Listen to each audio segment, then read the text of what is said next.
할렐루야. 제가 성경 한 구절을 읽겠습니다. 우리가 너무나 잘 아는 로마서 11장 36절을 읽겠습니다.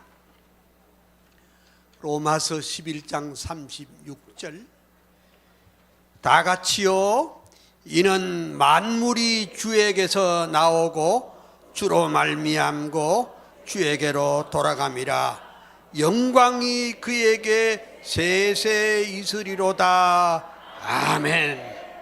기도합시다. 할렐루야. 하나님의 크신 은혜와 축복을 인해서 감사와 찬양을 올립니다. 오늘 가장 더운 날 이렇게 주의 자녀들이 여기 모여서 개혁주의 신앙, 칼빈주의 사상을 공부하려고 왔습니다. 사랑하는 목사님, 장로님, 그리고 평신도 모든 분들을 눈을 열어 주시옵소서, 귀를 열어 주시옵소서. 성령께서 이 가운데 함께하여 주시옵소서. 이 미련하고 부족한 종이 강의를 할 터인데 주께서 동행하여 주셔서 꼭 유익한 말씀만 하게 하여 주시옵소서. 예수님 이름으로 기도합니다. 아멘. 할렐루야. 여러분들에게 성삼위 하나님의 은혜와 또 위로와 평강과 축복이 함께 하시기를 소원합니다. 오늘 제 시간이 3시부터 시작을 하게 됐는데 그때 목사님께서 하시는 말씀이 하다가 피곤하면 그만해도 좋다. 그래서 그냥 하는 데까지 하겠습니다.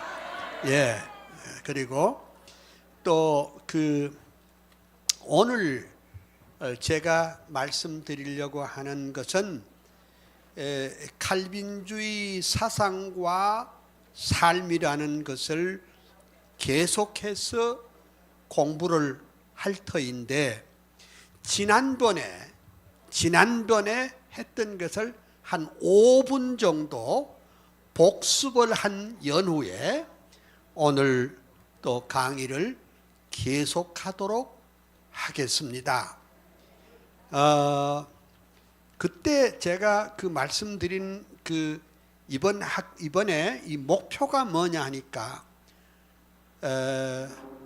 내가 알기로는 여러분 가운데는 다양한 교단, 다양한 교파에서 또 여러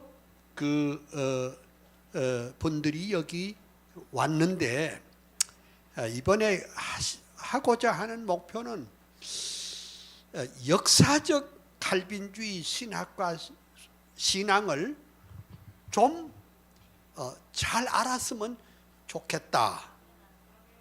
그 다음에 또 중요한 것 가운데 하나는 뭐냐 하니까 우리가 다 설교를 하려면은 또는 설교를 들으려면은 성경을 구속사적으로 성경을 볼 줄 아는 눈이 띄어지고 또 그렇게 설교를 해야 된다. 그리고 교회 개혁이 제일 중요하지만은 그 못지않게 사회도 개혁돼야 할 줄로 믿습니다. 그게 이제 제가 처음 했던 얘기고, 그래서 지난번에 우리 칼빈 박물관에 대해서 좀 설명도 드렸고요. 근데 지난번에 제가 여러분들에게 말씀드리면서 그러면 왜 칼빈주의를 강의해야 되느냐, 그걸 말씀드리면서 2009년 3월 23일자 타임 잡지에 보면은 21세기의 대안이 뭐냐? 21세기의 대안이 10가지가 있는데 그 중에 칼빈주의가 21세기의 대안이라 이렇게 타임 잡지에서 말했습니다. 만약 그렇다면은 오늘 이렇게 한국 교회와 한국 국가와 사회, 문화 모든 영역이 뒤죽박죽이 된 이 시대에 칼빈주의가 대안이 될 줄로 믿습니다. 그런 얘기를 했고 또 지난번에 얘기하기를 목사님들이나 장로님들이나 평신도들이나 할 것 없이 칼빈주의에 대한 오해가 그동안 참 많았다. 칼빈주의가 뭐냐 하면은 열의 9반은 무슨 생각을 하나?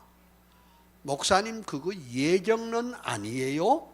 이런 말씀을 하는 분들도 거의 대부분이고 또 좀 아는 분은 칼빈주의가 5대 교리 아니에요? 이렇게 하는 분들도 있었습니다. 그래서 지난번에 제가 제안한 것은 뭐냐니까 지금까지 우리가 생각을 좀 바꿔야 됩니다. 무슨 생각인가 하니까 칼빈주의라는 말은 그거 신학교에 가면 그 신학 과목 가운데 칼빈주의라는 과목이 있나 보다 이런 생각을 하고 있습니다. 예를 들면은 목회학, 설교학, 기독교 윤리학, 교의학, 역사신학, 예배학, 평신도신학, 교회 성장학, 변증학, 상담학, 구약, 신약, 기독교 철학. 그런데 그 중에 하나가 칼빈주의라 이렇게 생각하는 사람들이 거의 대부분입니다. 오늘부로 이걸 생각을 바꿔야 됩니다. 그런 것이 아니고 이렇게 말하는 것은 칼빈주의를 명사적으로 그냥 이해하는 것이지만은 제가 지난번 강의 마칠 때에 뭔 말씀을 드렸는가 하니까 칼빈주의는 형용사적으로 이해를 해야 된다. 그런 말을 했어요. 그게 뭔 소리냐? 이 세상에 많은 학문이 있습니다. 예를 들면 신학도 있고 철학도 있고 과학도 있고 정치도 있고 경제, 사회, 문화, 예술, 역사 등등 많은 학문들이 있는데 한번 생각해 보십시다. 그러면 문화라고 다 좋은 게 아닙니다. 요즘 우리 한국 사회는 소위 네오마르크시즘 문화가 한국을 좀 지배하고 있습니다. 정치도 신마르크스주의 사상이 정치를 지배하고 있습니다. 경제도 신마르크스주의가 지배하고 있습니다. 학문도 역시 어떠한 세계관을 가지고 학문에 접근하느냐에 따라서 전혀 다른 것이 옳습니다. 자, 그래서 여기서 칼빈주의를 형용사적으로 이해를 해야 이제 생각이 바뀌어지게 됩니다. 다시 말하자면은 이 세상에 신학이라는 게 다 좋은 줄 알지요? 전혀 그렇지 않습니다. 많은 사람들이 신학을 한번 공부해 볼까? 이런 사람들도 많은데 신학도 가령 예를 들면 그 성경을 제대로 믿지 않는 그런 신학이 많습니다. 그 성경을 제대로 안 믿는 신학이 뭔 신학이 하니까 요즘 흔히 말하자면 그 종교다원주의적인 신학을 갖고 있습니다. 지금 에큐메니칼 WCC에 속한 그런 세계 많은 학자들은 이 세상의 모든 종교는 똑같다. 그러므로 아무거나 모슬렘을 믿든지 가톨릭을 믿든지 기독교를 믿든지 하나만 꽉꽉 믿으면 된다. 이런 생각들 하는 사람들이 대부분입니다. 많은 신학 운동이 있습니다. 그 중에 막스주의 사상을 배경으로 깐 그런 신학도 있고 자유주의 신학이 거의 대부분입니다. 여러분, 저는 유럽에서 공부도 하고 미국에서도 공부를 해봤지만은 지금 이 지구상에 있는 모든 신학교들이 거의 다 종교다원주의적인 신학을 갖고 있습니다. 종교다원주의 신학이라고 하는 것은 성경을 하나님의 말씀으로 안 믿는 그런 신학 운동입니다. 아이고, 그러면 아주 헷갈리게 회색적인 것도 있습니다. 성경은 하나님의 말씀이 될 수도 있다. 이런 사람도 있습니다. 그런 사람들을 우리는 신정통 신학이라고 그렇게 말하거든요. 그래서 그러면 바른 신학이 그러면 뭐겠느냐? 바른 신학은 성경을 하나님의 말씀으로 확실하게 믿고 하나님이 천지와 그 가운데에 있는 만물을 창조하신 창조주이신 줄 믿고 예수 그리스도만이 우리의 생명의 구주인 것을 믿고 그리고 성령 하나님께서 우리를 깨닫게 해 주셔야 될 줄로 믿습니다. 그러니까 하나님 성경도 하나님의 말씀도 성령께서 깨닫게 해 주셔야 될 줄로 믿습니다. 요 기본적인 것을 하는 것을 우리가 칼빈주의 신학이라고 말합니다. 근데 요즘 우리 한국에도 신학교도 엄청 많고 하나님께서 이 땅에 참 은총의 복음을 주신 것은 감사하지만은 너무 복잡하고 다양합니다. 자, 그러면 아까 이제 칼빈주의를 형용사적으로 이제 본다 그랬는데 가령 예를 들면 이 철학도 칼빈주의적 철학이 있습니다. 그게 무슨 소리냐? 이 세상의 모든 철학은 합리주의적인 사상 체계 위에 있습니다. 그러니까 증명되는 것은 믿고 증명 안 되는 것은 안 믿는다고 했습니다. 하지만은 성경에 우리가 주의 빛 가운데 빛을 보나이다 이렇게 말했습니다. 그래서 말하자면 칼빈주의 철학이 있고 또 과학도 인본주의적인 시각에서 과학을 보는 사람들, 유물론적인 시각에서 과학을 보는 사람도 있고 하지만 우리는 칼빈주의적인 세계관에서 과학을 봅니다. 그러면 과학을 칼빈주의적인 것이라는 게 무엇이냐? 우리는 이제 전제가 있습니다. 그러니까 이 세상의 사람들은 모든 것을 전제가 없이 본다 하는데 그것은 잘못됐습니다. 모든 것은 전제가 필요합니다.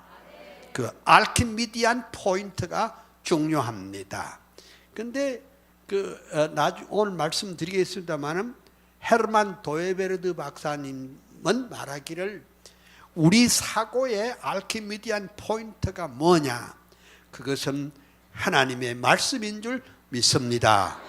그러니까 이 세상은 우연에 나왔다가 우연으로 사라지는 것이 아니라 하나님이 천지와 그 가운데 있는 만물을 창조하셨다. 그 창조론에 기초해서 과학을 보고, 그러면 정치도 정치꾼이 정치하면 정치 아니냐? 그게 아니고, 정치하는 사람도 어떤 세계관을 가지고 정치하느냐에 따라서 나라가 이쪽으로 가기도 하고 저쪽으로 가기도 하는 것입니다. 다른 예를 들어 봅시다. 사회주의 사상을 가진 사람이 정치를 하면 나라가 어디로 갑니까? 사회주의로 가지요. 공산주의 세계관을 가진 사람이 정치를 하면 어디로 가지요? 공산주의로 가는 것입니다. 그렇잖아요? 그래서 정치에도 칼빈주의적인 정치가 있습니다. 나중에 구체적으로 말씀드린데 여기서 한마디만 더 하고 내가 넘어가려고 하는 게 뭐냐?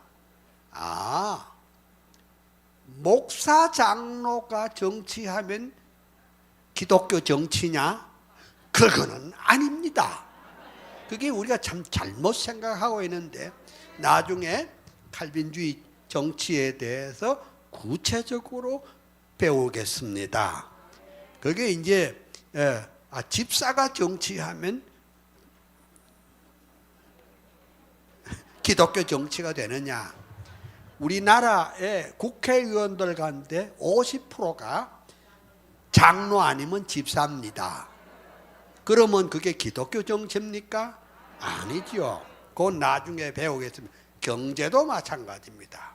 경제도 어떤 시각에서 경제를 하느냐? 하나님 중심한 세계관을 가지고 경제를 보는 것하고 막수주의 세계관을 가지고 경제를 보는 것하고는 전혀 다른 결과를 얻을 수가 있습니다. 사회? 그 사회가 뭐냐? 그냥 사람들이 모여 살면 사회가 아니냐? 그 사회를 해석하는데도 여러 가지 세계관이 있습니다. 그러니까 하나님 중심한 세계관. 그다음에 예술이다. 오늘 우리 시대는 문화예술의 시대인데 예술은 중립이 아닙니다. 예술은 절대 중립이 아닙니다. 왜 그런가 하니 제가 아는 금세기의 최고의 미술사학자 한스 로크마크 박사 아래서 제가 배웠는데 그 로크마크 박사님의 말이 이렇습니다. 예술은 중립이 없다. 그러니까 예술가가 어떤 세계관을 갖고 있느냐에 따라서 그것은 전혀 다른 결과를 낳게 될 줄로 믿습니다. 교육이 중립이 절대로 아닙니다. 지금 우리 한국에 내가 지난번에 이번 주에 칼럼을 하나 날렸는데 칼럼이 이렇게 시작됩니다. 요즘 학생들에게 물어보면 6.25가 남침이냐 북침이냐 할 때 대개 다 우리가 북침했다고 그렇게 합니다. 그리고 그럼 왜 그렇게 했을까? 그것은 전교조가 학생들이 가르칠 때 교과서도 그리 만들고 그리고 그렇게 가르쳤기 때문에 그런 세계관을 갖게 되는 것입니다. 교육은 중립이 아닙니다. 칼빈주의적인 세계관을 가진 교육이 그것이 필요한 줄 믿습니다. 즉 하나님의 영광과 주권을 최우선으로 하는 그런 교육 시스템이 필요한 줄 믿습니다. 성경이 우리의 신앙과 생활의 유일한 법칙임을 믿고 가르치는 그런 교육이 필요한 줄 믿습니다. 그리고 학문도 그냥 그 공부하면 학문이 다 되는 줄 알지만은 그것도 역시 어떤 시각에서 학문을 하느냐에 따라서 전혀 다른 것이 될 수가 있습니다.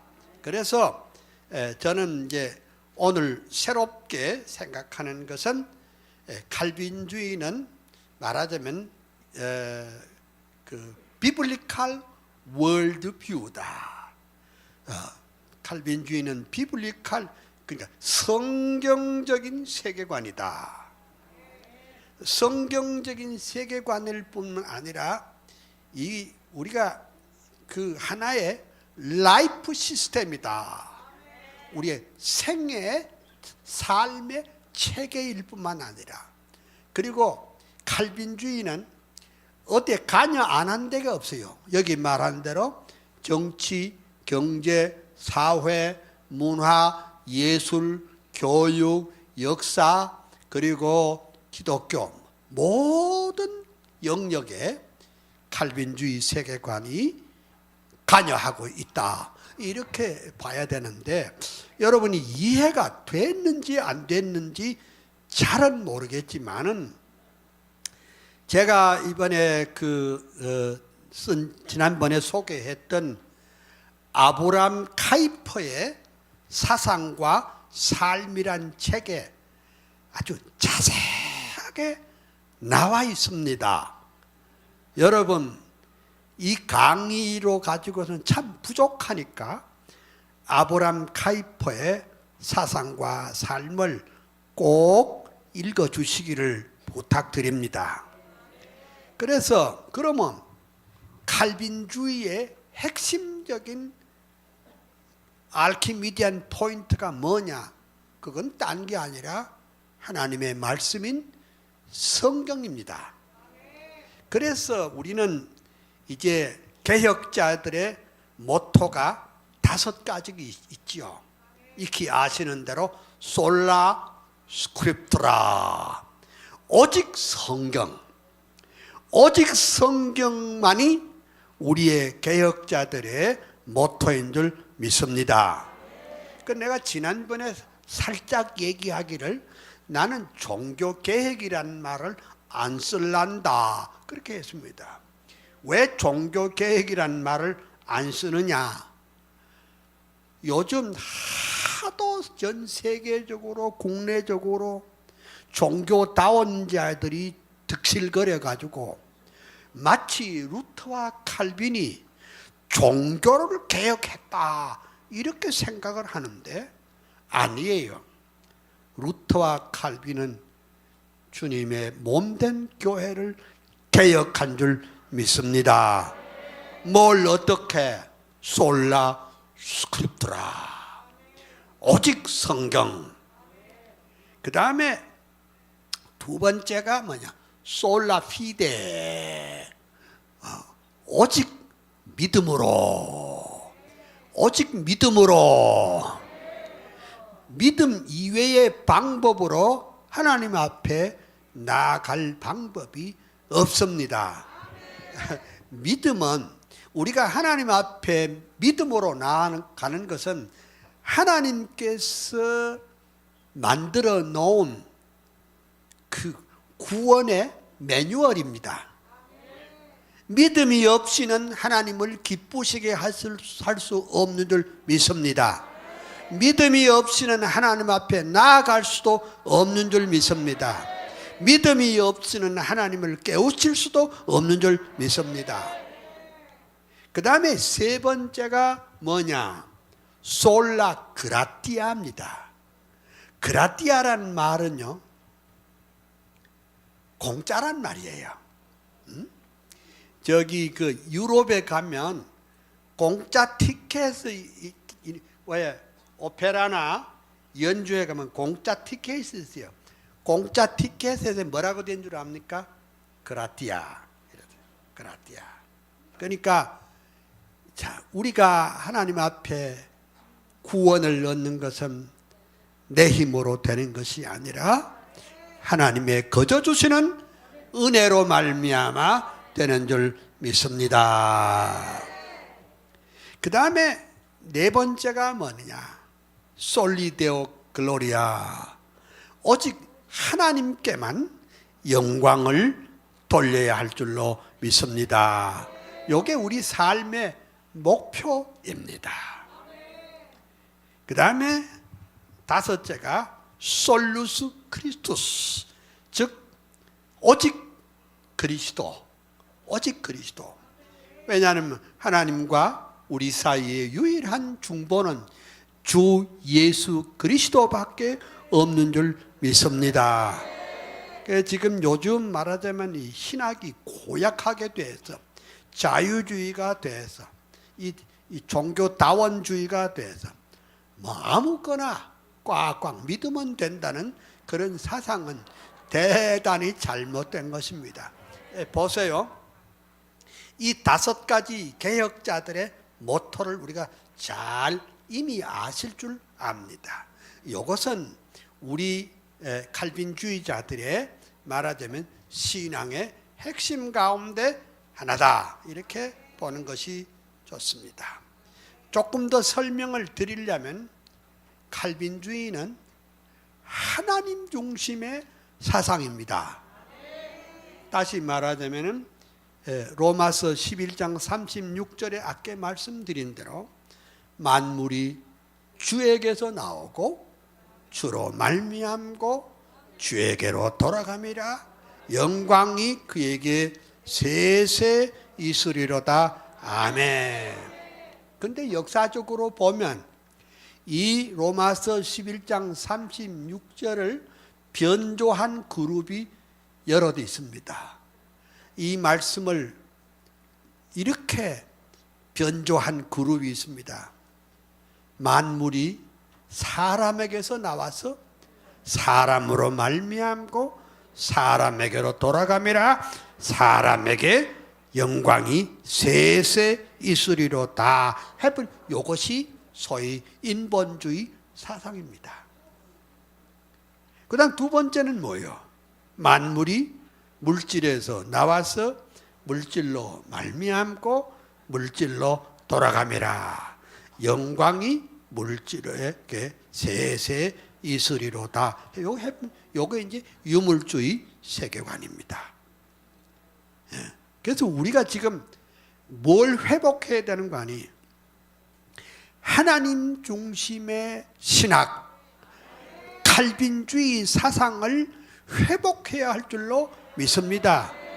내가 말한 것이 아니고 미국의 타임 잡지에서 이렇게 퇴폐적인 세상 가운데 이것을 바로 세울 수 있는 유일한 길은 칼빈주의다. 이렇게 다시 말하자면 하나님 중심한 세계관을 가질 때에 이 세상이 바로 될 줄로 믿습니다. 하나님 중심의 신앙을 가질 때 교회도 바로 될 줄로 믿습니다. 하나님 중심 신앙을 가질 때 목사도 바로 될 줄로 믿습니다. 하나님 중심의 신앙을 가질 때 장로도 장로다울 줄로 믿습니다. 하나님 중심의 신앙을 가질 때 권사도 제대로 된 권사가 될 줄로 믿습니다. 그 다음에 우리가 또 하나 알아야 될 것은 칼빈주의는 뭐냐? 그건 딴 게 아니고 우리의 삶의 모든 영역에 하나님의 주권을 인정하는 운동입니다. 그러면 삶의 모든 영역이 어디냐? 가령 여러분 한번 생각해 보십시다. 오늘 여러분들이 와서 또 집에 가면 어떤 분은 슈퍼마켓에서 일하시는 분도 있고, 어떤 분은 학교에서 일하시는 분들도 있겠고, 어떤 분은 공무원 하시는 분들 있고, 여러 방면에 있을 것입니다. 그러면 가정에 있어서 우리 가정에도 주인이 누구냐? 안주인 바깥주인이 아니고 주 예수 그리스도가 우리 가정의 주권자인 줄 믿습니다.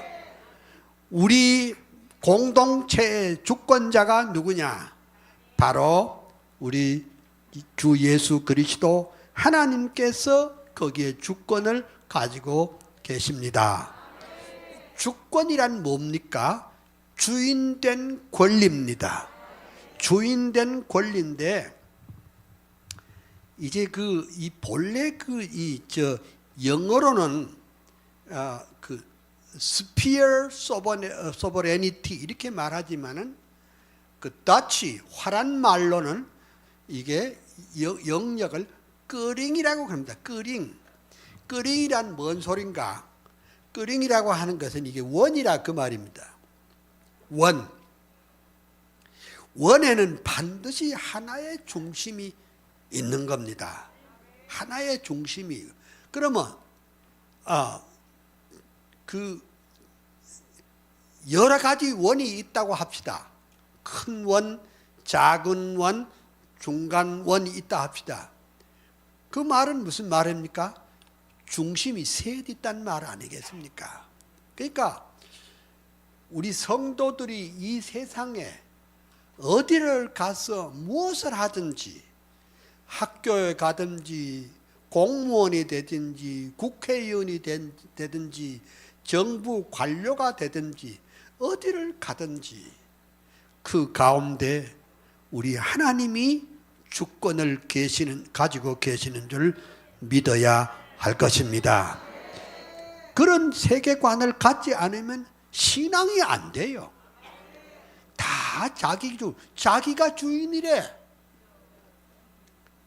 자기가 주인으로 생각하고 사는 사람은 신앙인은 아닙니다. 요새 목사님들과 많은 설교자들이 강단에서 뭐라고 가르치느냐 하면은 이렇게 가르칩니다. 자존심을 가지세요. 긍정적인 사고방식을 가지세요. 인간은 내 하기 나름입니다.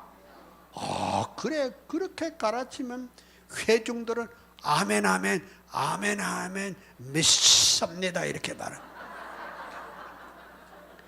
그 잘못 가르치는 겁니다. 영어 가운데 제일 쉬운 단어 하나 가르쳐 드릴게요. 바울이 말한 거 이래 말합니다. Not I, but Christ. 내가 아니요 그리스도라. 한번 따라 할까요? Not I, but Christ. 내가 아니요 그리스도입니다. 그러니까 인간의 자존심을 자꾸 세워주고 내가 이 세상의 삶의 모든 영역에 주권자라고 생각하면서 가르치는 것은 성경적인 설교가 아닙니다. 속지 마세요. 모든 영역에 하나님이 주인된 권리가 있습니다. 모든 영역이 어딥니까?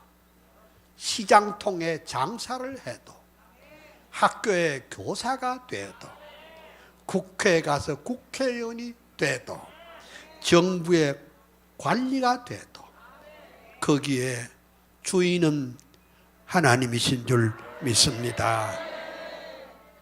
그러면 잘못 생각하면 아이고 목사님 칼빈주의는 신학이 아닙니까?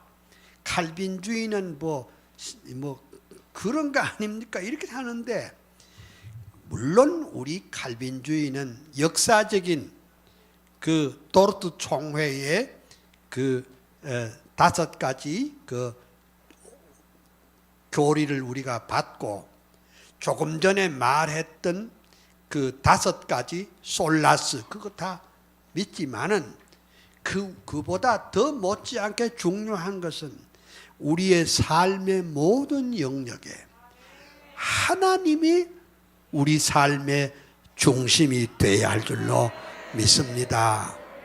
그러니까 오늘부터 이 강의를 듣는 여러분들이 여기에서 한번 큰 그 변화를 일으켜야 됩니다. 내가 중심이 아니고 하나님이 중심이구나. 우리 칼빈주의는 인본주의 사상과 세속주의적인 사상에 대결해서 하나님 중심이고 성경 중심이고 교회 중심 사상을 확실히 세워서 그 다음에 어떻게 그것으로 끝나는 것이 아니라 그렇게 변화된 삶, 그런 세계관을 가진 사람은 변화됐으면 나나 잘 먹고 잘 살자 그게 아니고 이웃과 세계를 변화시켜서 이 땅에 바실레이아 투데우 하나님의 나라를 실현하는데 우리가 최선을 다해야 할 줄로 믿습니다. 그러니까 우리는 모두가 소명자입니다. 우리는 모두가 하나님의 나라와 그의 영광을 위한 소명자인 줄 믿습니다. 자, 그러면은 이제 오늘 이제 그래서 그럼 나는 왜 칼빈주의자가 됐는가? 이 얘기를 제가 해 보겠습니다. 저를 잘 봐주십시오. 사람은 누가 그의 멘토인가에 따라서 인생의 향방이 다 달라집니다. 가령 이단을 따라다니면은 꼭 이단이 됩니다. 신천지를 따라다니면 꼭 신천지가 됩니다. 어쩔 수가 없습니다. 공산주의 사상을 가진 사람을 멘토로 해서 따라다니면 뭐가 될까요? 공산주의자가 되는 겁니다. 사회주의자를 멘토로 해서 따라다니면 뭐가 될까요? 사회주의자가 돼요. 허무주의자를 따라다니다가 뭐가 될까요? 허무주의자가 됩니다. 향락주의자를 따라다니다가 향락주의자가 됩니다. 그러면 인본주의자를 늘 따라다니면 어떻게 돼요? 인본주의자가 됩니다. 자유주의자를 늘 따라다니면 어때요? 자유주의자가 됩니다. 근데 사람은 자기 멘토도 중요하지만은 그 사람이 무슨 책을 읽었는가 하는 것이 참 중요합니다. 무슨 책을 읽었느냐? 가령 예를 들면은 신막스주의 책을 읽으면 뭐가 되지요? 신막스주의자가 돼요. 그렇지 않겠어요? 가령 제가 40년 전에 대학의 총장을 했어요. 40년 전이면은 이 사람이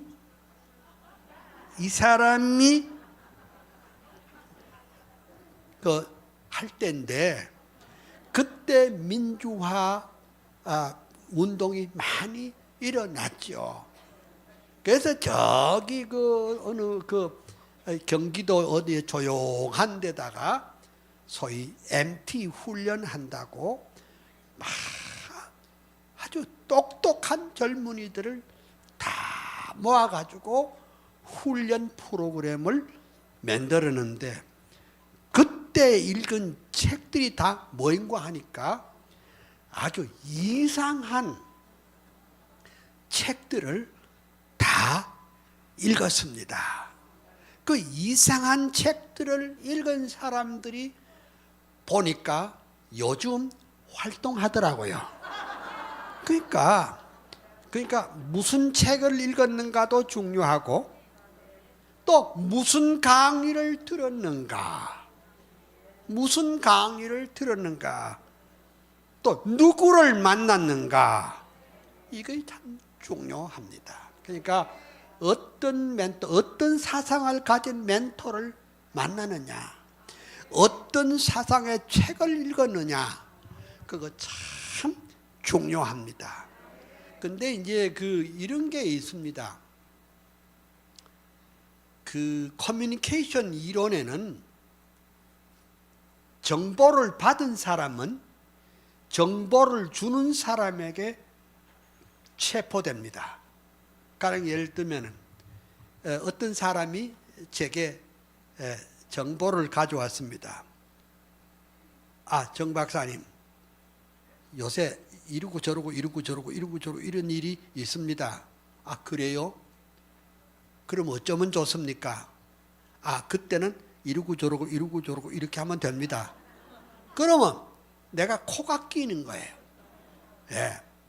그러니까 참 이 세상에는 그런 것이 많이 있습니다. 그래서 그것이 자꾸 눈덩이처럼 커지고 의식화되면은 그것이 큰 세력이 돼서 하나의 사회적인 큰 바람이 되고 놀라운 세력이 될 수밖에 없습니다. 그래서 내가 말하는, 근데 우리 한국 교회 목사님들이, 우리 한국 교회 기독교가 20%면 된다고는 하지만은 한국 교회 목사님 다 훌륭한 목사님이십니다. 근데 가르치실 때 뭘 가르쳐 주는 거 하니까 그냥 영혼이 잘됨 같이 범사가 잘 되고 강건해, 그냥 이 세상에 복 받고 잘 살고 행복이 주제였습니다. 그러니까 거기는 뭐가 빠졌는가 하니 예수도 없고 하나님도 없고, 거기는 그냥 내 하기 나름이라, 내가 이렇게 하면 이렇게 되고 내가 저렇게 하면 모든 것이 나에게 출발한다. 내 결심 여하에 따라서 모든 것이 된다. 이걸 많이 가르쳤습니다. 그러니까 우리가 예수 그리스도의 사람으로서 세상을 향하여 하나님의 나라를 세울 마음이 하나도 없습니다. 그냥 잘 먹고 잘 살고 병 낫고 행복하고 출세하는 것이 기독교의 본질처럼 살았던 것입니다. 이제 우리가 여기서 이번에 무슨 제가 여기서 제가 강의할 과목이 많지만 특별히 칼빈주의 사상을 오셔서 강의해달라고 하기에 제가 이 강의를 지금 하고 있습니다. 그러니까 우리 한국 교회 안에 변화가 나타나야 할 줄로 믿습니다. 그냥 성경의 핵심은 예수 그리스도시고 예수 그리스도가 복음의 핵심인데, 그걸 가르치는 것보다도 아주 재미나는 얘기들을 많이 해요. 재미나는 얘기, 간증, 그거 다 훌륭한 것입니다. 한국교회 목사님이 가르치는 것은 훌륭한 것 다 맞지만은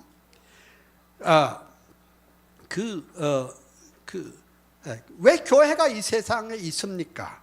교회가 있는 것은 하나님의 나라 건설을 위해서 교회가 있는 줄 믿습니다. 그래서 이제 우리가 바꿔야 됩니다. 뭘 바꿔야 되느냐? 우리 모든 강단이 칼빈주의적인 설교 패턴으로 고쳐야 됩니다. 모든 설교의 패턴이 구속사적인 설교로 바꿔야 합니다. 모든 메시지를 하나님 중심의 메시지로 바꿔야 합니다. 예수 그리스도 중심으로 바꿔야 합니다. 성경 중심으로 바꿔야 합니다. 그것이 우리가 해야 될 일입니다. 우리가 개혁이란 말의 뜻이 뭡니까? 폼을 바꾸는다 그 말입니다. 그럼 폼을 어떻게 바꾸느냐? 지난번 시간까지 폼이 잘못됐으니까 폼을 새롭게 한다는 겁니다. 화란에 개혁이라는 말이 두 가지가 있습니다. 하나는 헤르포름드라는 말이 있어요. 그 말은 개혁이란 말이고, 또 미안합니다. 내가 그대로 흉내를 내볼게요. 흐르펜미에르드라고 있습니다. 그 흐르펜미에르드는 뭐냐? 개혁된 거 됐지만은 한 번 더 개혁을 하자 이 말이에요. 그것이 아브라함 카이퍼가 세운 흐르펜미에르드 개혁거입니다.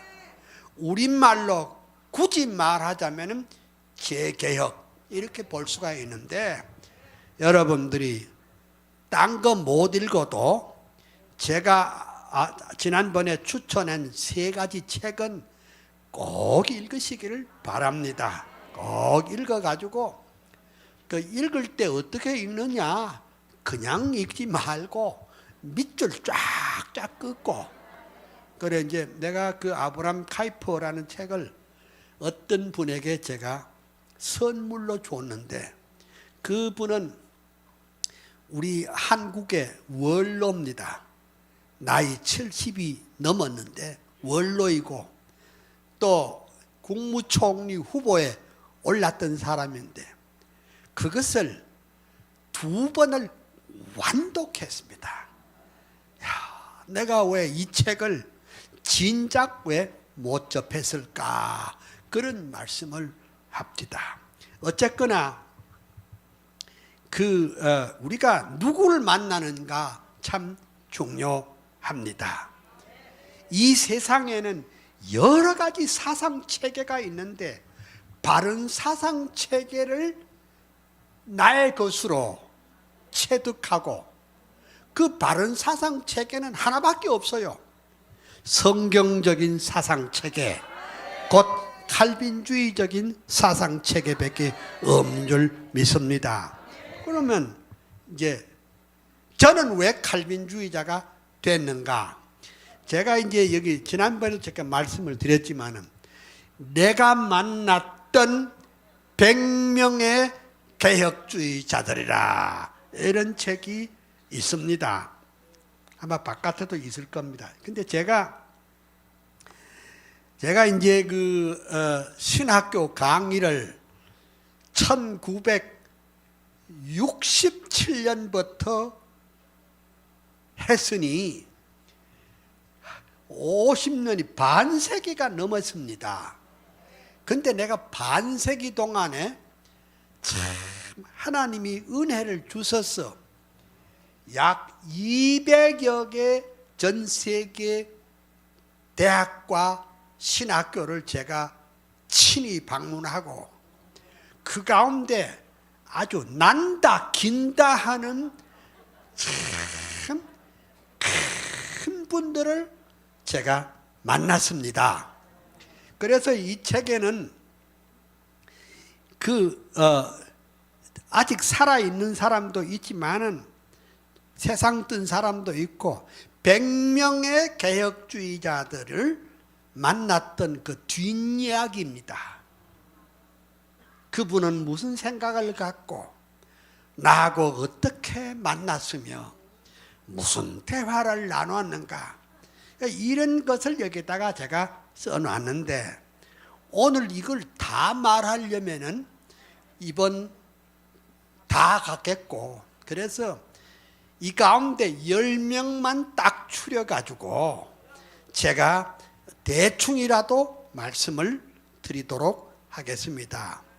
나는 왜 칼빈주의자가 됐느냐? 나는 제 생애 가운데 박윤선 박사를 만난 것이 제 일생의 방향을 결정했습니다. 나는 병약한 사람입니다. 4살 때까지 일어서지도 못했고, 나는 우리 아버지가 목사도 아니고 장로도 아니고, 우리 엄마가 겨우겨우 예수 믿어 집사이고, 나는 유학자의 가정에서 참 병약하고 가난한 집에서 나왔지만은 지금으로부터 58년 전에, 그 전에 물론 예수 믿었죠, 저는. 그래서 참 추록 성도들, 예컨대 한상동 목사님, 또 한부선 목사님, 그리고 또 뭐 이런 어른들을 다 설교를 듣고 내가 지금부터 58년 전에 어떤 분이 그래, 내가 이제 신학교 간다니까 우리 교회에 어떤 집사님이 한 분 계셨는데, 집사님은 옛날에, 그러니까 뭐 한 60년 전에 무학여고를 나왔고, 그리고 고려고등 성경학교를 나오신 분인데, 나를 딱 이렇게 카리스마가 넘치는 눈으로 나를 쳐다보느니, 정 선생 잘 들으라오. 서울에 가시면 반드시 박윤선 박사를 만나세요. 박윤선 박사 아래에서 들어가서 문화생이 된다면 정 선생의 앞날이 하나님께서 놀랍게 쓰실 줄 믿습니다. 난 서울에 올라오자마 박윤선 박사님을 찾아가서, 그러니까 문화생이 됐습니다.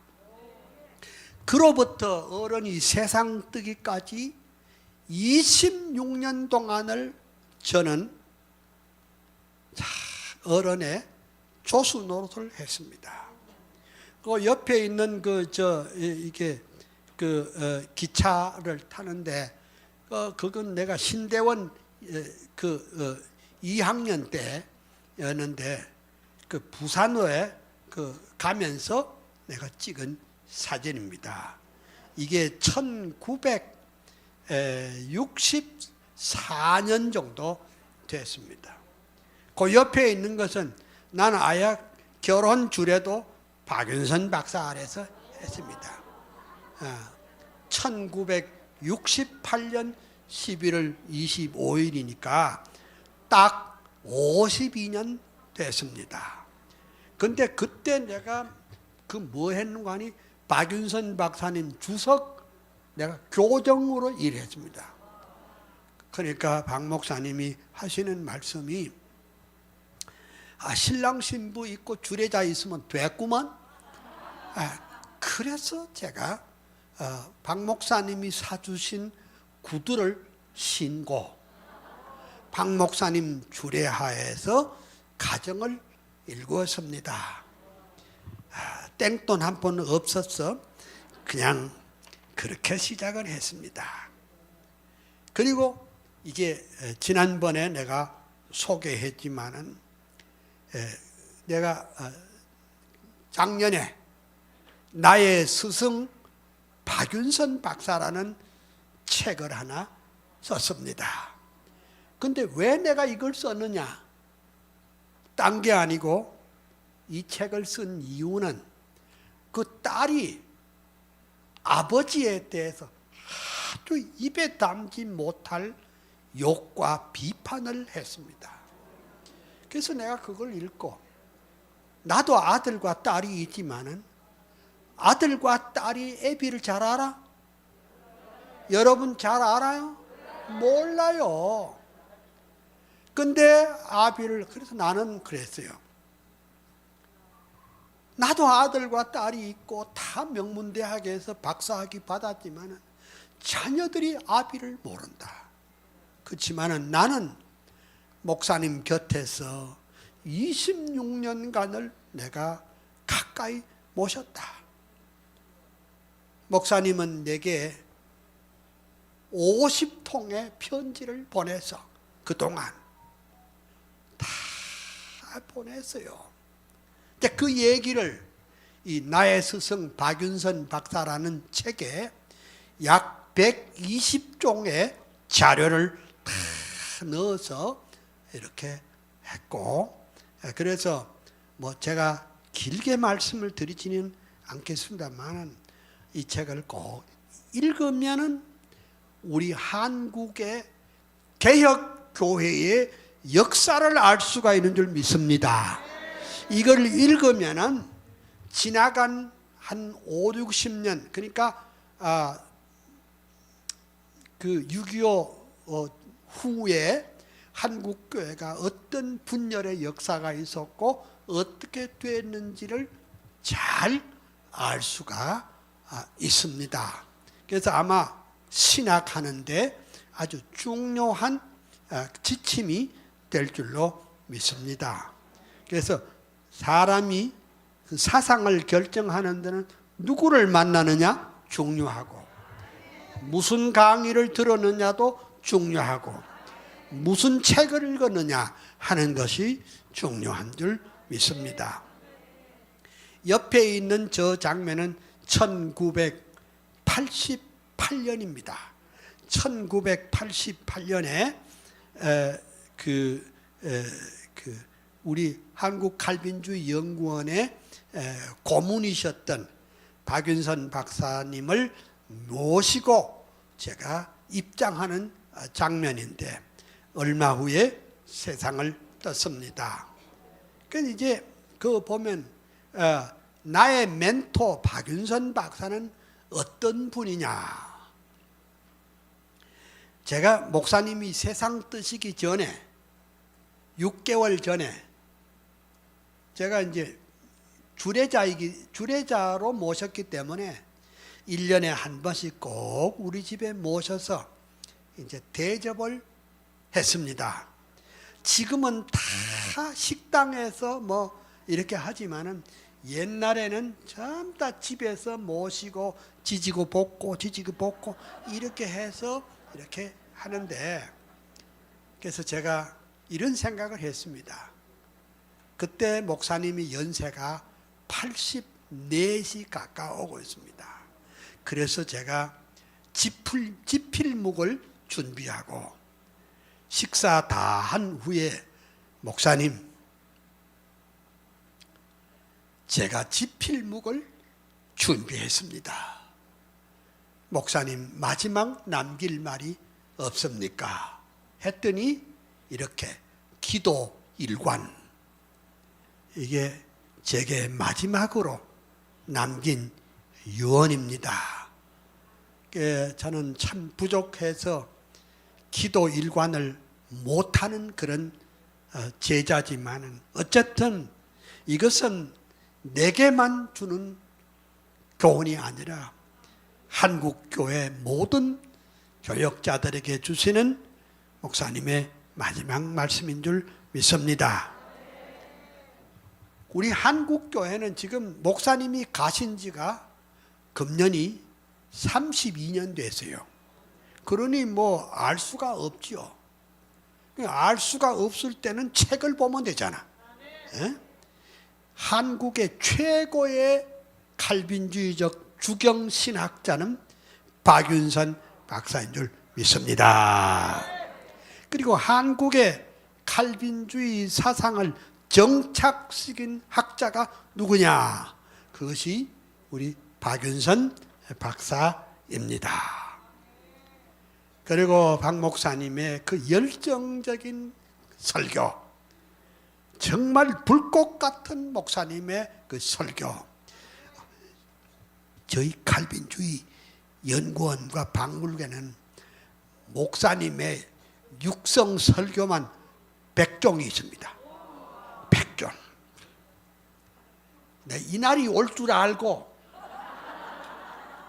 50년 전에 박 목사님의 육성 메시지를 다 모아놨어요. 그걸 그때는 말이죠. 그때는 내가 다음에 올 때는 한번 틀어주려고 그래. 다음에 올 때. 이제, 70년 되니까 50년 전이잖아요. 그때는 무슨 요즘처럼 이렇게 오디오 시스템이 좋은 것도 아니고, 조그마한 카세트 있죠. 카세트를 이렇게 떼놓고, 그걸 이제 해가지고, 그래, 해두었다가, 내가 너무 가난해가지고, 가난뱅이 목사가 내가 이사만 13번 했네. 그렇게 하다가, 그걸 다시 CD로 또 만들었잖아. 그걸 엄청나게 돈을 주고, 그놈은 CD를 또 만들어가 그걸 다 컴퓨터에 다 입력을 해서 지금은 눌리면 나와요. 50년 전에 우리 한국의 위대한 칼빈주의 주경신학자 박윤선 박사의 육성 메시지가 다 준비가 되어 있습니다. 박 목사님은 일생 동안 생명을 건 기도를 했습니다. 생명을 건 기도입니다. 이야, 참. 그래, 이제, 제하고 가끔은 이렇게 겸상을 하잖아요. 겸상을 하면 박 목사님 거는 그냥 김치를 이렇게 딱 하면 계속 김치만 먹습니다. 그거 잡수면 요걸, 그래. 그 다음에 왜냐 하니까 음식을 잡수시면서도 성경 주해를 묵상하시기 때문에 그랬습니다. 그래, 나는 이제 목사님 모시고 다니면서 그 호주머니에 포켓 마니가 있는지 없는지 잘 몰라. 모자도 중절 모자를 쓰시기는 쓰시는데 앞뒤가 없어요. 어느 것이 앞인지 어느 것이 뒤인지 상관없이 그냥 자유롭게 쓰시고 가시는 거예요. 그러니까 한 번은 요새는 택시도 많고 하지만은 한 5, 60년 전에는 저 딸딸이 합성이라고 미군 부대에서 나온 쓰리코터를 그놈을 도라무통을 쥐때려 가지고 거기다 덮어 씌워 가지고 그렇게 댕기는 그런 차 부가현동에서 학교까지 오는데, 그러면 이제 그 차를 타시면서도 계속 묵상을 하시잖아요. 말씀을 묵상해서 주경을 하기 때문에 내리고 보니까 가방을 두고 나와서 그 완성된 이사야 주석 원고를 통째로 두고 나왔어요. 근데 참으로 감사한 것은 그 가방 속에 그 회사에서 열어보니 어느 분이 보낸 그 편지 봉투가 있는지라, 그렇게 해서 정말로 이사야 주석을 그 원고를 찾아서 냈던 적이 있습니다. 별별 에피소드가 참 많습니다. 그래, 이제 제게 마지막 유언이 기도 일관하라. 저는 석사학위에도 박윤선 박사 아래서 했고, 저는 정말 지금까지 나의 멘토 스승 박윤선 박사가 없었으면 나 오늘 이 강의 못하지요. 그래서 나는 이제 그런 말이 있습니다. 내가 목사님께도 그런 말을 했는데, 나는 어른 잘 섬기다가 복 받은 사람의 대표가 나다. 어른을 잘 섬겨요. 어른을 잘 섬기면 복 받고 장수한다더라. 어른을. 그러니까 다 떠나고 다 배신하고 했는데 어른을 제가 끝까지 섬겼습니다. 그 다음에 내 또 다른 멘토가 있었으니 우리 한국의 교의 신학의 태두이시고 우리 한국의 보수신학, 정통신학, 칼빈주의 신학의 1인자인 박형룡 박사 아래서 제가 7년을 공부했습니다.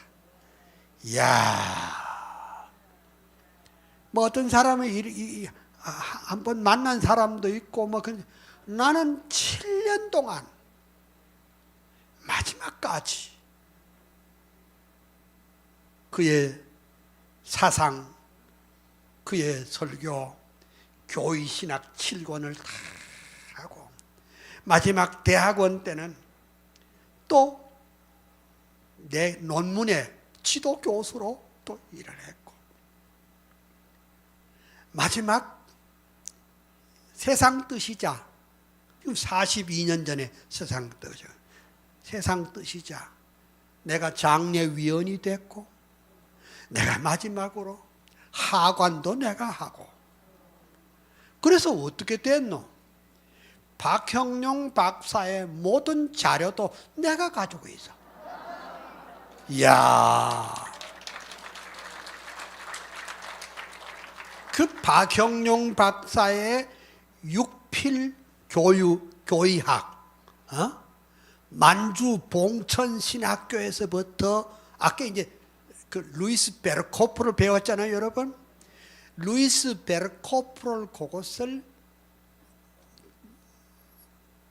핵심적인 것을 가지고 거기에 비비 월필드, 찰스 하치, A.A. 하치, 그리고 댐네, 아브람 카이퍼, 헤르만 바빙크 이렇게 해가지고 유명한 명작 교의신학을 만드셨습니다.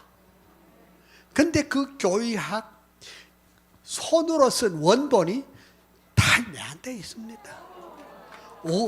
다른 사람이 아니 어떻게 이렇게 그 아들 되시는 분이 유명한 박아론 박사가 있는데 왜 박아론 박사님은 안 가지고 그걸 왜 우리 정 박사가 가지고 있습니까? 내가 모셨으니까, 내가 끝까지 모셨으니까 하나님이 내게 복을 주셔서 모든 걸 다. 그러니까 1930년대 교환도 내가 가지고 있으니까. 그리고 박형룡 박사의 교의신학 저 1권 종말론 육성 테이프가 다 내게 있어. 내 이 날이 올 줄 알고 한국 교회가 이 보수주의 신학, 이 개혁주의 신학을 지켜야 할 때인데 전부 다 이상한 번영 신학이 들어와 가지고 잘 먹고 잘 사는 것만 가르치는 이 시대에 이 박형룡과 박윤섭의 이 위대한 개혁주의 신학과 신앙, 이 위대한 칼빈주의 신앙을 내가 부족하지만은 이걸 계승해 가지고 전달할 기회가 있을 줄 내가 그때 50년 전에 이 날이 올 줄 알고 내가 준비를 했습니다. 이야. 그래 내가 다음번에 올 때 혹은 요다음 올 때 그걸 무슨 수를 쓰든지 내가 이걸 다 틀려줄 수는 없고 한 두 어른의 그 육성을 한 3분에서 5분까지 내가 우리 실장이 여기 계시거든요. 우리 행정실장 목사님이 오셨는데 어떻게 만들어 가지고 여기를 한번 이렇게 틀어주면 이분들이 동네방네 댕기면서 우리가 이래봐도 박형룡 박사의 육성 강의를 들어봤다. 또 박윤선 박사의 그 주석과 그리고 육성 메시지를 우리가 들어봤다. 이렇게 동네방네 외칠 것 아니요. 그래서 내가 오늘 여러분들에게 이런 건데, 난 보세요. 그래, 나는 우리 집 사람한테 시원한 대머리에 나이가 들어. 그러니까 대머리에다가 나이 80 고개가 이제 막 넘어가는데, 내가 참 키도 조그만하고, 전에는 내가 좀 컸다고 생각했거든. 전에는 어느 정도 컸었느냐. 저는 그래도 내가 육군 보병학교 장교로 갈 수 있는 체격이 됐다고. 근데 나이 드니까 척추 협착증이 생겨가지고 자꾸 들어들어. 여러분, 내가 부족하지만은 여러분들의 이런 간증을 하는 이유는, 나도 내가 어제 눈 감고 있다가 계시받은 것도 아니고, 내가 무슨 대단한 공부를 했던 것보담도 그저 내 스승이 그렇게 발을 굴리며 칼빈주의 사상을 외쳤던 그거 너무 좋아서, 나도 50년 동안 내가 총신뿐 아니라 모든 학교에 갈 때마다 이것을 외치는 줄 믿습니다. 그다음에 그래서 이제 여기 보면은 나의 두 멘토, 하나는 박형룡, 박윤선 두 분 계시고, 그리고 또 나는 박형룡 박사의 사랑을 얼마나 또 받았느냐. 52년 전에 내가 결혼하러 간다 하니까, 한 장 넘겨주세요. 그러니까 하니까 박형룡 박사가 내게 결혼 축하 편지를 보내주셨어요. 야, 한 장 더 넘겨주세요. 예, 거기. 야, 이게 결혼 축하 편지예요. 야, 이게 내가 복 받은 것이죠. 복 받았죠. 박윤선 박사에게는 50통의 편지를 주시는 가운데, 귀국하고 오면 내 과목 니 해라.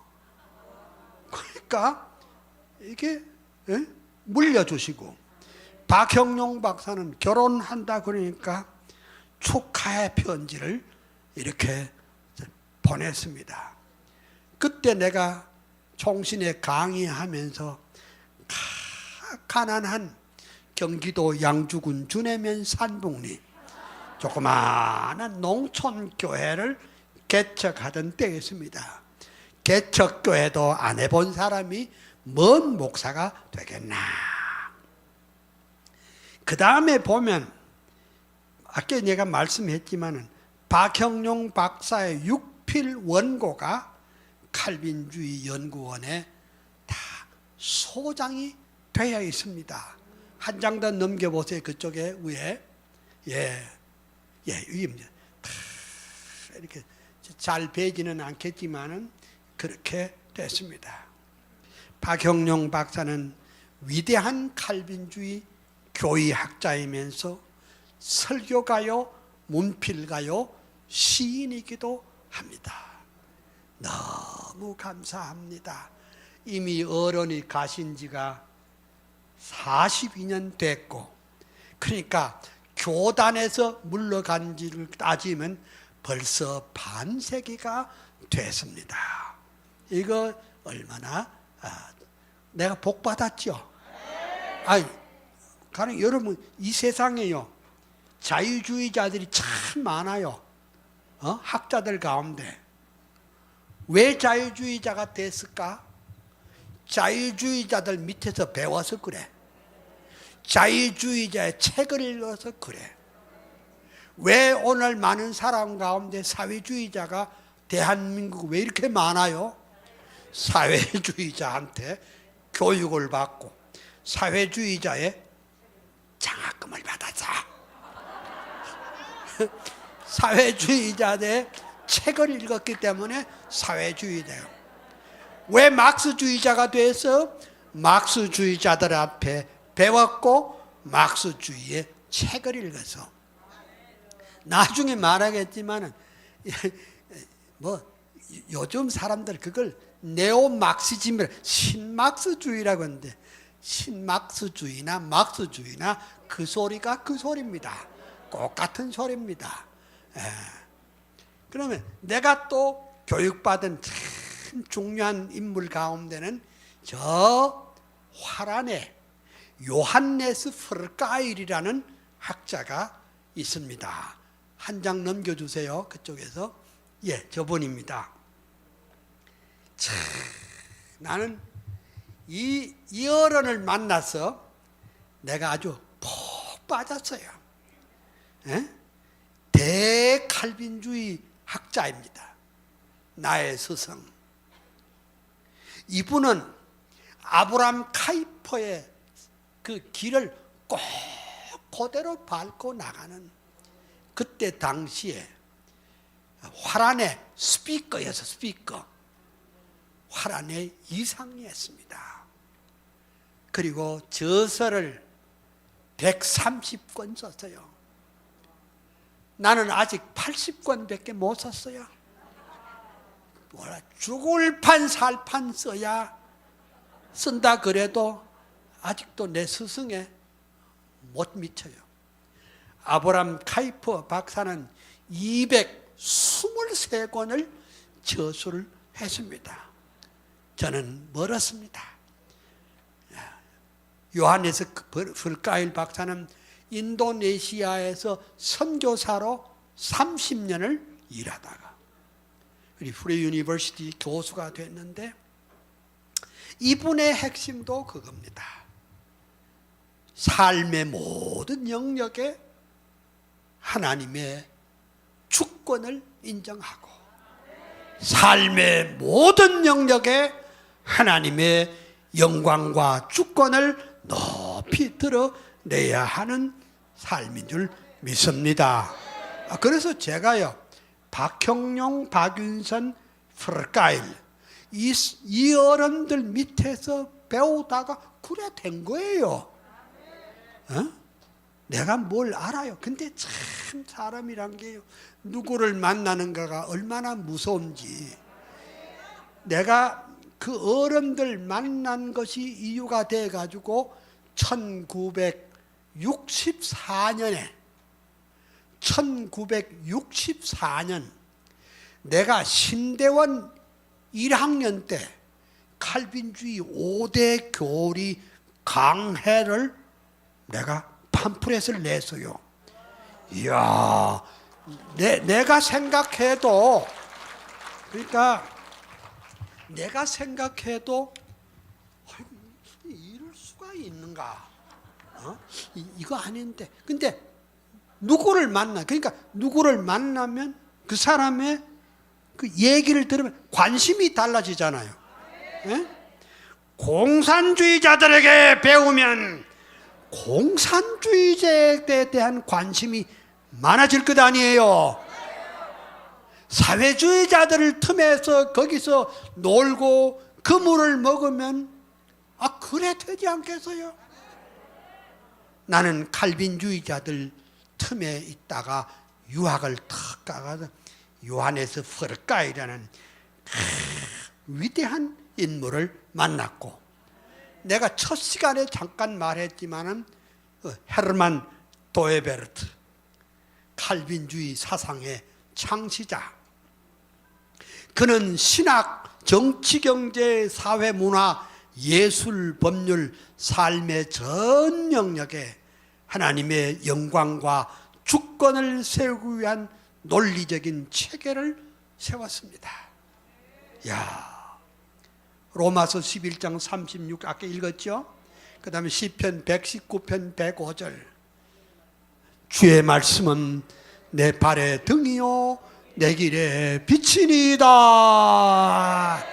하나님의 말씀이 우리의 사고와 우리의 행동과 우리의 사상과 우리의 학문과 우리의 철학과 우리의 신학과 우리의 모든 삶의 영역의 중심이 되는 줄 믿습니다.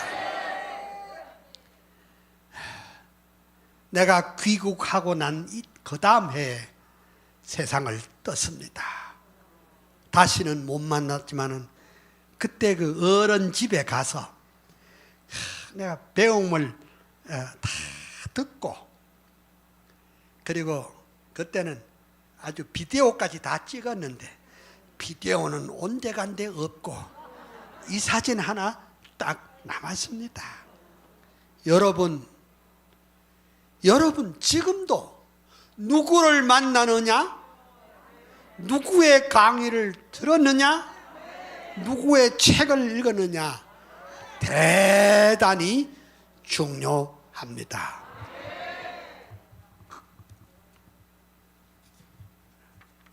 그래서 나는 칼빈주의자가 됐고, 이 프르카이는 아브람 카이퍼의 바톤을 이어서 오직 하나님의 말씀만이 우리의 사고와 행동의 표준으로 믿는 카이퍼리안의 대부다. 카이퍼리안의 대부다. 그리고 그의 동력자인 폴렌호번과 함께 칼빈주의 사상운동의 대부다. 그러니까 아마 지금 현재 여기 한국에 살아있는 사람 가운데 그 헤르만 도에베르드하고 만나서 이야기를 하고 교육받아서 내가 유일하게 남은 사람이에요. 아마 화란에도 없을 것 같아요. 그 다음 우리가 기독교, 우리 정통 기독교 칼빈주의 신학 운동의 기독교 변증학의 대부가 누구냐? 저 웨스트민스터 신학교에 계시던 바로 코넬리우스 벤틸입니다. 옆에 계신 분이 코넬리우스 벤틸입니다. 넘겨주세요. 그 뒤에. 그러니까 벤틸의 책 가운데 위대한 책이 있습니다. Defense of Faith, 신앙의 변증이라는 책인데, 벤틸을 알아야 현대 신학을 비판할 수 있고, 벤틸을 알아야 자유주의 신학을 비판할 수가 있습니다. 근데 뭐 이것도 한 40년 전의 일입니다. 그래서 아마 그 벤틸의 거의 마지막 생에 저하고 대화를 나눈 것 같습니다. 제가 만났을 때는 손에 수전증이 걸려가지고 덜덜덜덜 떨고 있었습니다. 그때 그 옆에 있던 그 닥터 누슨이라는 분이, 선생님, 그 우리가 이제 공원에 가서 김밥을 먹었거든. 그래서 이제 선생님, 오늘은 포인트 오브 컨택트가 안 되네요. 접촉점이 안 되네요. 그러니까 벤틸의 유명한 말 가운데 접촉점이라는 말인데, 덜덜덜덜 뜨니까 접촉이 안 된다. 그런 농을 하는 것을 들었습니다. 그 다음에 여기 G.C. 베르카워라는 분이 있는데 위대한 우리 칼빈주의적인 교의학자입니다. 의학에 통달할 뿐 아니라 성경 해석학의 즉 교의학을 하는 대가입니다. 저는 오늘 아침에 그 조동진 목사님이 장례식을 갔다 왔습니다. 조동진 목사님을 아시는 분은 아시고 모르시는 분은 모르시겠지만 조동진 목사는 우리 한국의 선교의 비전을 맨 처음 일깨워주고 학문적으로 정리하신 분이 바로 조동진 목사님인데, 조동진 목사님이 번역한 책 가운데 이 G.C. 베르카워 박사가 쓴 말하자면 칼 바르트의 교의학 비판이 거기에 나와 있습니다.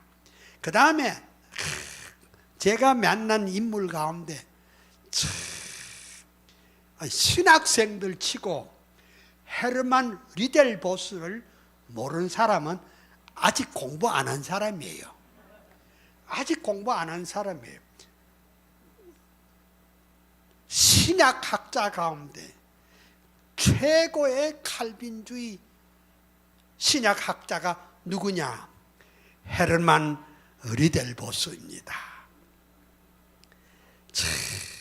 저는 이제 리델보스를 보기 전에 1972년에 그냥 대놓고 그냥 리델보스에게 편지 한 장을 보냈어요. 나 이러고 저러고 한 사람인데 좀 우리 교제 좀 합시다. 새카만 사람이에요.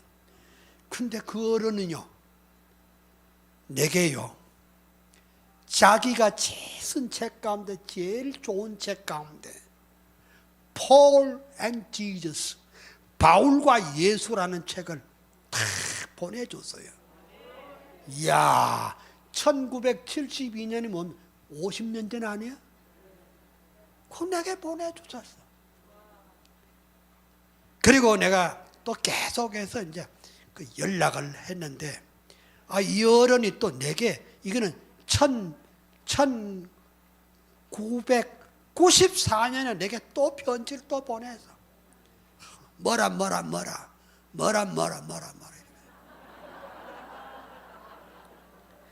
근데 이게 이제 사람에게는 그 추억이라는 게 중요합니다. 누구와의 추억이느냐? 나는 헤르만 리델보스와의 추억이 있습니다. 제가 리델보스의 책 가운데 제일 정성껏 읽은 책이 The Coming of Kingdom이라는 거, 왕국의 오심이란 책, 약 한 600~700페이지 책인데 이걸 가지고 시험을 치는데 죽을 맛입니다. 이 책을 읽고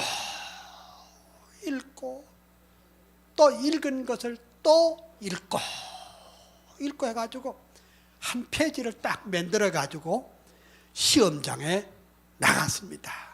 나는데 나는 그 시험 한번 보고 가슴이 지금도 뿌듯합니다. 헤르만 리델보스, 위대한 칼빈주의 신학자 리델보스의 핵심적인 저서 카밍 오브 킹덤을 완독을 2번이나 했으니 하나님의 은혜와 축복이 없습니다. 감사합니다. 오늘 제 강의 이해하겠죠? 나는 왜 칼빈주의자가 됐느냐? 공산주의자들 밑에서 배우면 공산주의자가 되고, 인본주의자들 밑에서 배우면 인본주의자가 되고, 합리주의자 밑에서 배우면 합리주의자가 되고, 사회주의자 밑에서 배우면 사회주의자 되고, 성경적인 칼빈주의자 밑에서 배우면 칼빈주의자가 될 줄로 믿습니다. 오늘 우리 한국교회가 칼빈주의 사상으로 재무장해야 할 줄로 믿습니다. 기도합시다. 할렐루야. 하나님의 크고 놀라운 은혜를 감사합니다. 우리를 뜨겁게 하여 주옵소서. 새롭게 하여 주시옵소서. 부흥케 하여 주시옵소서. 하나님께 더 가까이 가게 하여 주시옵소서. 능력을 얻게 하여 주시옵소서. 오늘 우리 한국에는 잡다한 사상들이 한국을 병들게 하고 한국교회를 병들게 하고 있습니다. 주여 원하옵기는 오늘 우리 여기 모인 목사님, 장로님, 권사님, 집사님 모든 평신도들을 다 깨워주시옵소서. 잠자는 자를 깨워주시옵소서. 파수꾼이 경성함이 어찌 되는지 우리가 알게 하여 주시옵소서.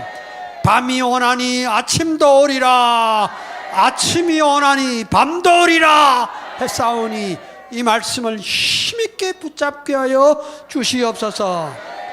주 예수 그리스도의 이름으로 감사하옵고 기도합니다. 아멘.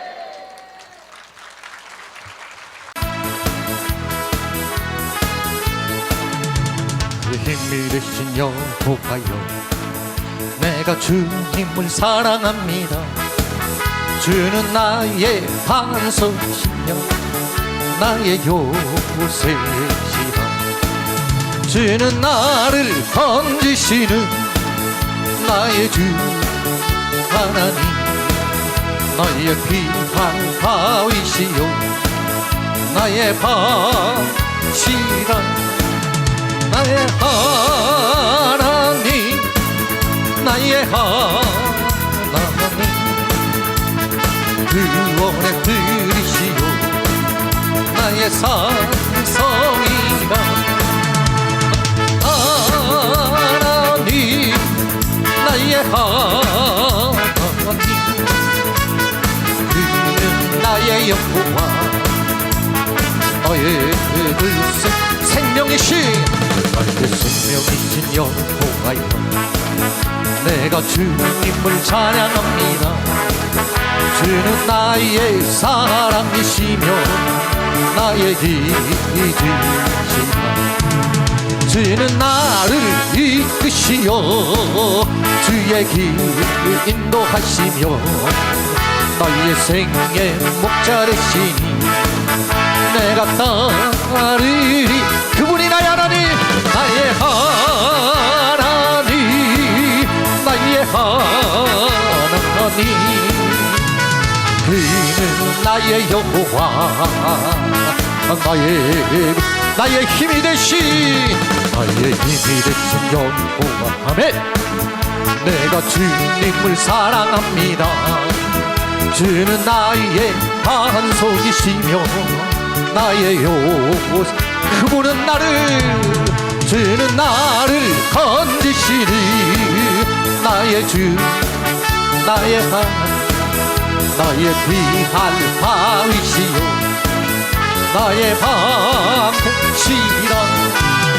나의 하나님, 나의 하나님, 구원의 뿌리시요 나의 산성이라.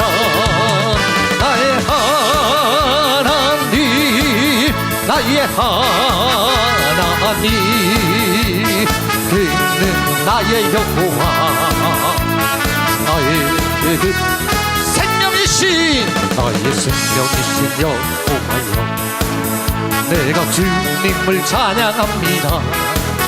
주는 나의 사랑이시며 나의 힘이시라. 주는 나를 이끄시어 주의 길 인도하시며 너희의 생의 목자 되시니 내가 나의 하나님, 나의 하나님, 나의 하나님, 그는 나의 여호와 나의 그 생명이신 나의 생명이신 여호와여 내가 주님을 찬양합니다 주는 나의 사랑이시며 나의 나를 이끌어주시는 분 주는 나를 이끄시어 주의 길 인도하시며 나의 생의 목자 되시니 내가 나의 하나님 나의 하나님 나의 하나님 그는 나의 여호와 넌 나의 나의 하나님 나의 하나님 아멘 나의 하나님 그는 나의 여호와 난 나의 글쎄